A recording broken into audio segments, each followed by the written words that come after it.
Мен аты жөнім Досыбай Расул. Дабылхан Алишер. Кенжебаев Айжан. Келден Алихан. Қартқожа және Ақбілек. Абай жолы. Толық оққан жоқпын, бірақ Абай жолы. Химия. Кузьменко. Сборник задач. Абай жолы. Ойындағы бар жоспарларды жүзеге асыру, жоғарғы оқу орнына оңай түсіп кету, өз білімнің күшімен, және кейін артынан бір із қалдыратындай дүние қалдырып кету. Дұрыс адам болу. Басқа адамдарға кедергі жасамау, жақсы адам болу. Білімді адам болу. Шыншылдық, тәрбие, сабырлық.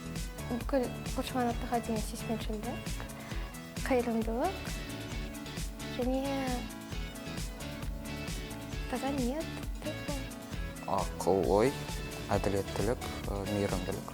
Ақылды болу, мейірімді болу, кішіпейіл болу. Сана, білім, жүрек.